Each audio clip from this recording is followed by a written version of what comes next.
Hello and welcome to Coronavirus Report. We're here to do the best we can to keep you informed of the latest, and as you well know, things change weekly, daily, hourly perhaps, as we're finding out more about the COVID-19 virus, and we want to keep you as informed as we possibly can from our vantage point and the vantage point of one who is the health officer for Kings County and also a chairman of the board, also a Christian physician of many, many years, and that is Dr. Milton Teske. Good doctor, good to have you here. Glad to be here. Pastor Stephen Bohr is the president and speaker of Secrets Unsealed, and I'm C.A. Murray, and we've got a lot to get to today. Some subjects that we've been waiting to ask you, we've been talking about just a little bit. I guess we want to start off, good pastor, with the question of, I know the medical community is somewhat divided on this, the idea of this opening up and maintaining distances and trying to keep people safe who are working now. We need to get back to getting the economy moving, weighing that against the health issues that are attended to that. Give us your perspective and how it affects you and what you're trying to do. Well, as far as it affects me, I have spent most of this last week fighting the governor more than fighting the coronavirus. In our county, we have a very low incidence of the disease. It seems to be very well controlled. Our hospital is not overwhelmed. Matter of fact, they're laying off people because they're just, waiting for the surge that hasn't come and looks like it's not going to come, and yet, all the businesses are locked down, and so, the county supervisors are really saying, hey, it's time to go ahead and open this place up. And the governor says, no, don't do that. And it's more politics than medicine at this point, I think, guiding a lot of what's going on out there. I've been noticing that in the states where they did not have these stringent rules about staying at home and so on, they seem to be doing pretty well when it comes to the infection rate and the death rate and the number of respirators and so on, right. Like Georgia and Florida. Mm-hmm. Yeah, it seems like the places that really had trouble are places with very tight congestion that allowed it to spread really rapidly. If you think of a cruise ship, everybody's all crammed on the cruise ship and it spreads through it, or a nursing home, or a prison system, or in New York we had all the subways where everybody's crammed on there, and we've got millions of people compressed, in a very small, urban area, relatively speaking, like where it started in Wuhan, China, again, a very, 11 million population there in a tight city there, a very tight urban situation. So that particular aspect may be what drives the surge that seems to overwhelm the healthcare system. It seems to affect mainly, people that have a certain susceptibility to it, and they realize now it spread much farther in the community than they had any idea, and most people were asymptomatic. And so the actual death toll, when you start spreading it out over the number infected and use the numbers that are probably more realistic, maybe it's not a whole lot worse than the influenza. Obviously, if you've got a bad case of it and they're in the ICU, you feel that. But and there's some bad things this virus can do if you have certain susceptibilities. But overall, it seems, as far as the community is concerned, this is not going to be an extinction of the population event that has been, some people have made it out to be. Yeah, I've basically heard that it's better to be outside than it is to be inside. There are some states where the rules are so stringent that people can't even go out and cut their lawn.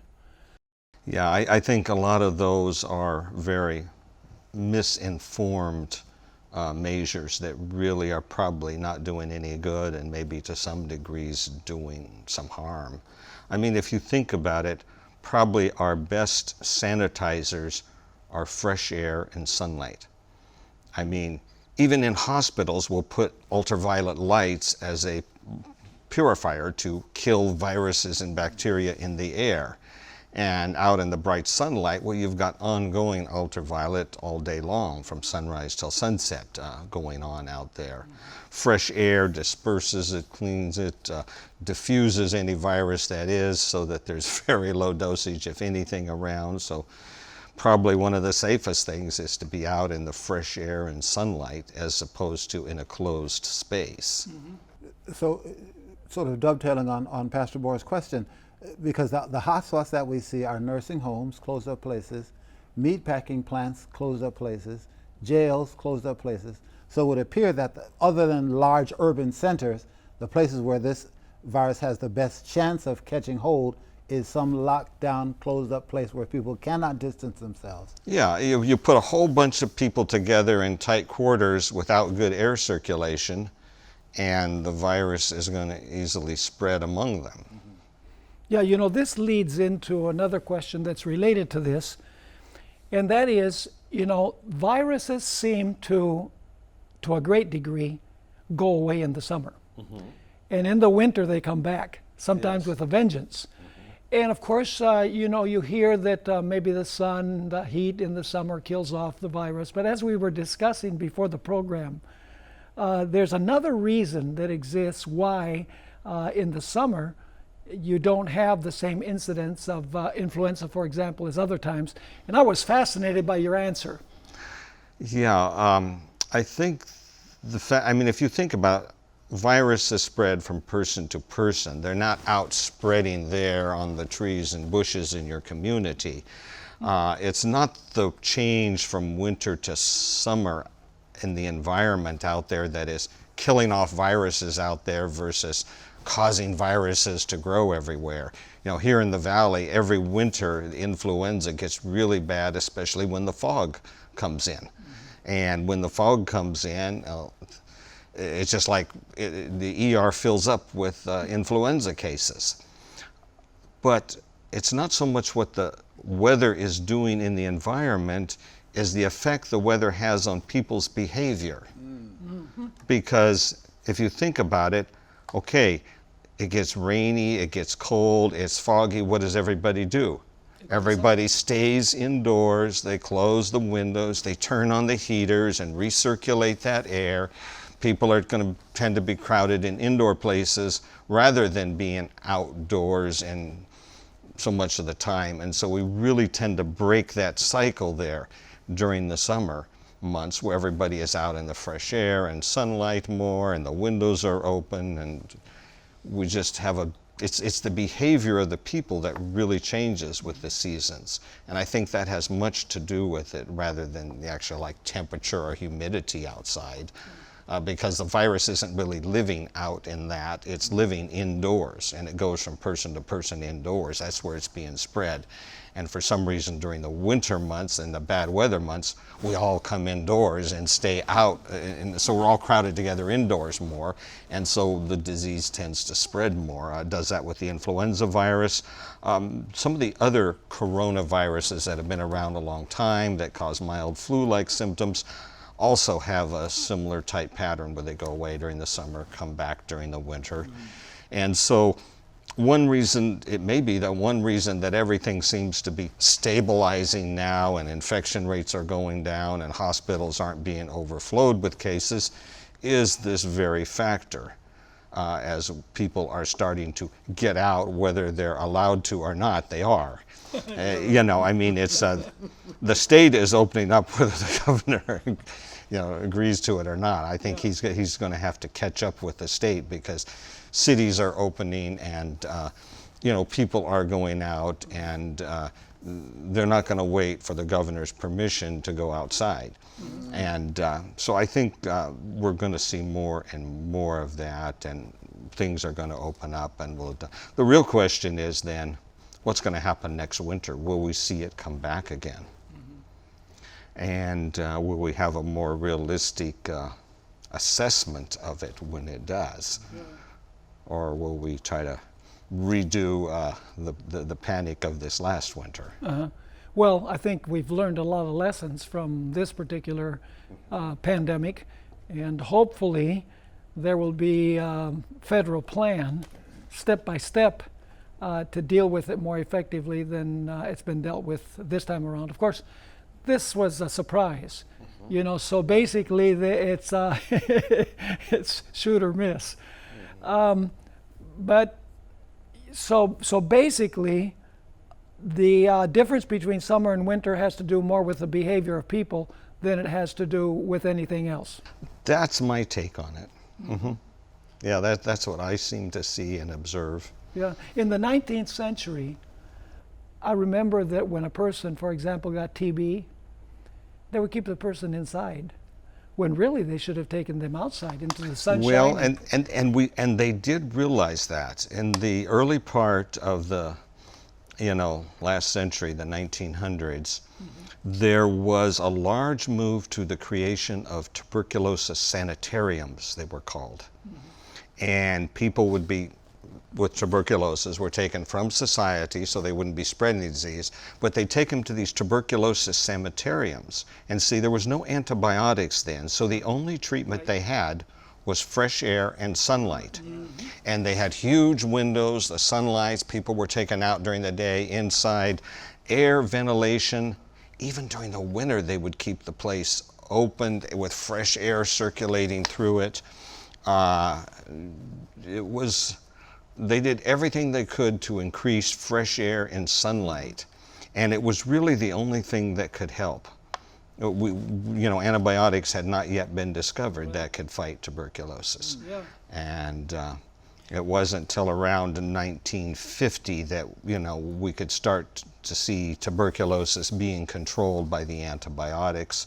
And then sort of, we didn't need the tuberculosis sanitariums because we could actually give people antibiotics and actually kill the tuberculosis germs. And of course, that's what we do today. If you get positive for tuberculosis, we give you a course of antibiotics, and we know that that will kill it. And wouldn't that apply also to influenza and some other diseases? Oh yeah. Get out into the sunshine, get some breathe fresh air. Sunlight and fresh air is still your best purifying agent. And not just purifying the air by the ultraviolet killing the bacteria or viruses, but all of this fresh air, this outdoor fresh air, is a high ionized content. It's got negative charges on there. It affects the blood, it affects the brain, it affects the health of the body. You notice it in how you feel if you're standing on a seashore or by a waterfall where there's really a heavy ionization going on because of the water movement there. You feel better there. But you feel better because your health actually is better. And God meant us to live in the garden. He meant us to live in the world as He originally created it. And there is health-giving properties to air and sunlight. Once a virus is, just mining a little bit more of what Pastor Bohr had to say, once a virus is deactivated, because they're not actually living things, is my understanding, they cannot come back alive. I mean, they're not Lazarus, or do they come back, or does a new set of viruses that survived reactivate itself when we close the doors and begin breathing the same air? Yeah, okay, so a virus, whether you want to call it dead or alive, a virus has in it the codes to carry on its existence and to cause whatever infection it's going to cause, but to replicate itself. All of those codes are there. But a virus can't live on its own. It has to come into a host. It has to take over the host's machinery and stuff, and it sort of uses that to make more copies of itself, which in the process, of course, they take over and destroy the cell and now release all these viruses here. But the viruses, most of these viruses, they live in humans, maybe in animals, like this coronavirus can live in a number of animal species. But it goes from person to person, and it doesn't go out there and stay on some the dirt or on, some plants or something, and then now it's going to divide and more of it's going to come up and come into you. No, you're only going to get it from somebody else who has it. And someone else is going to carry it. Maybe it's symptomatic, maybe he's got a few viruses, it moves around. And it's like, yeah, during the summer, most people don't have the flu. But there's probably somebody somewhere that does. One person's got it here, somebody here has got it. It's moving around there. As an ER doc, I can tell you there is going to be one. You're right. There's always somebody that's got it, but it's just so few compared to the general population. Then when the winter comes, everybody comes indoors, everybody's all crowded together, and that one person that had it, now suddenly all these people around him have it, and then people around them have it, and pretty soon it's spreading like an epidemic through the region. And of course, as people travel from place to place, and they're all indoors again, and they're riding together, and it just starts, the winter, seasonality to this flu. But it still carried along in somebody and came out of somebody, and now it's going on. Now, I know Pastor Bohr's got a math question. So basically, we don't really know what's going to happen in the fall. No. Yeah, there's no way to predict that. No, we don't know. Interesting, the SARS virus, which is similar in so many ways to this. We had this SARS epidemic, and then it went away. It's gone. We don't have SARS anymore until we have this new, well, they've created all these changes, and it's gotten out again, and so we have this COVID, But it's, so could it go away like the SARS went away? We don't know. We just have to wait and see on It's that. amazing to see how many projections have been wrong. Yes. In terms of infections, in terms of deaths. I understand that in California, they're even going to close the schools in the fall. Yeah. Without even knowing, whether the virus is going to be around. I wanted to ask you a question related to what we've been discussing. I've heard different theories about whether viruses can live, for example, on wood, whether they can live on metal, how long they live on each one of the surfaces, on your clothes. Is there any science? There's been a number of different studies, and of course it depends on the temperature of the table, the temperature of the air, the humidity, all of those factors are in there. But generally on a table or a hard surface you would touch, it can last for maybe 3 to 5 days. So it can survive not having a Right. In other words, somebody with COVID could cough on this table, and you could come back tomorrow or the next day or the next, and if you touch that table and then rub your eyes or your nose or whatever, and could pick up the virus that way. That's why there's so much talk about wash your hands, wash your hands. If you haven't heard that, you've been deaf. Because it does stay on surfaces like that. Now, floating in the air is a different thing. A few hours at the most, probably. Yeah. The soap companies that make soap and the companies that make hand sanitizer are going to make a killing for a long, long time. Yeah, if we can ever find some to buy. That's a very good point. Yeah. Okay, I want to ask you a question about masks. Yes. I heard a health professional this week, whose name I won't mention, highly respected, that said that masks used by the general public are mainly for show, to give the idea that you're really protecting yourself and you're protecting others. Of course, health professionals should use the mask. What are the different kinds of masks, and how much truth is there in that? Okay, so it's true that the general paper masks that we use and the cloth masks probably do not do that good a job of protecting you. If you're around the virus, it's probably going to go around the edges of the mask when you breathe, if it's airborne and you're breathing there. And if not, when you take the mask off or put it on, where were your fingers? Did you wash and sterilize your hands before that type of thing. So they do a very poor job, actually, of protecting you. The one place where they probably do help is preventing you from infecting somebody else if you have the virus. if you have it in there, the mask will, if you cough, sneeze, or even breathing out particles, the mask will tend to catch that. You're holding it right here, and it will tend to stop it there. So the thought is, okay, so it does a pretty good job of not spreading it. If everybody puts one on, then nobody's spreading it, then we've got the disease under control. So that's sort of the thinking there on masks.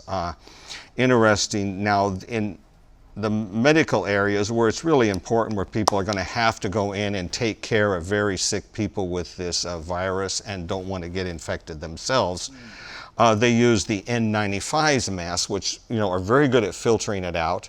But an N95 only works if you've been fit tested and know for sure that the seal around the edge of the N95 fits tight and you're not leaking air around the edges. Because if air goes around the edges, it makes a difference how good the filter is out here. The germs go around it. And of course, in the hospital setting, if you've ever been there, you realize it's not just wearing an N95 mask, because that's only protecting your nose and your mouth. Your eyes, the virus can end on your conjunctiva in the eyes, go down the tear ducts, get anything, and go in there too. So in the hospital, they'll all wear these face shields to make sure none gets on their eyes. And then they'll put on a gown, a total body mound with a hood, and their whole body is covered with this gown, and gloves on their hands. And there's a whole special procedure called donning and doffing, where you put it on and take it off, and you have a person watching you. What are you touching as you take it on? Where are you touching? Did you touch that? And there's a whole procedure taken on, so you're not contaminating yourself as you take this off or on. And if you do it right, there's none left, there's none on your clothes, and you're, clean and safe with that type of thing. The problem with N95s on a long-term basis, if you wear an N95 all shift, a lot of people find they get headaches with it. The N95 does restrict airflow, and you can measure increases in carbon dioxide and decreases in oxygen, what we call hypoxia. And the increase in carbon dioxide can affect many parts of your body, maybe what's contributing to the headaches there. The hypoxia, of course, can affect many things in the body that depend on oxygen to function properly, particularly in your body's immune system. Your immune system, if there is a certain degree of hypoxia, it actually suppresses the CD4 T lymphocytes. Now, those are very important cells in your immune system. Those are the ones that are attacked and destroyed by the HIV virus. So if you attack and destroy those cells, you become susceptible to infections. Well, we're trying to fight an infection, and if you just made yourself more susceptible by the hypoxia, there's a substance, they call it hypoxia-induced factor. It's actually a certain substance the body makes when the oxygen level is a little lower.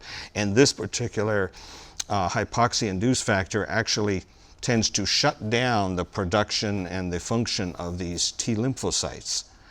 And so you become essentially immunocompromised with this, mild hypoxia that you're creating by using this N95 mask for quite a while. And of course, right now we don't want to have our immune systems compromised. We want them to be maximized. The other thing is, as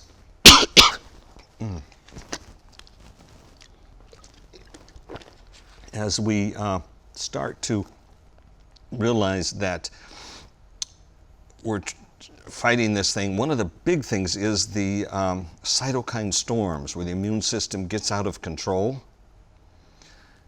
And again, when the immune system is not functioning properly, it's much easier to get out of control. Hypoxia can also just affect the brain, particularly someone who has already some compromised lung disease or heart disease. Now you put on an N95 mask and go out driving, and someone crashes into a tree because they just kind of passed out, or just someone walking, an elderly person walking, fall down, hit their head. That can be serious right there. So you know, the masks aren't innocuous. There are things associated with them that can be a problem, and the hypoxia is a big one that we really want to, you know, protect. So we don't want to just obstruct our airways and obstruct our breathing if we don't really have to. Now, in a hospital setting, you know, we're in a situation where that might be necessary because we don't want to get infected in that type of thing, but it takes quite a procedure to do that. So the value of masks in the community, I suppose if everybody wear one, there would be less transmission, but Is there a case where the number of droplets determines whether you get the disease or not? In other words, if somebody coughs and you just a few droplets, you might not get it, but if you have a greater concentration, you would get it. The number of virus particles does make a difference. There's what they call the infective dose, and there's also the situation where the higher the viral load, the more likely you are to get complications, particularly the cytokine storms and some of these things. In other words, if instead of a few dozen viruses, you got millions of viruses loaded on, which is another thing with the mask, because every time you're breathing in, you're breathing out, and there's viruses coming out. You put the mask on, you're trapping and breathing, and in other words, you're keeping your own internal load there. Okay. You know, and there's some people that are thinking even that, because it increases the internal load up here in the nasal area, that's where the olfactory nerves are. There's a few cases where the coronavirus infects the brain, and they felt in those cases it probably did pass through the olfactory nerves.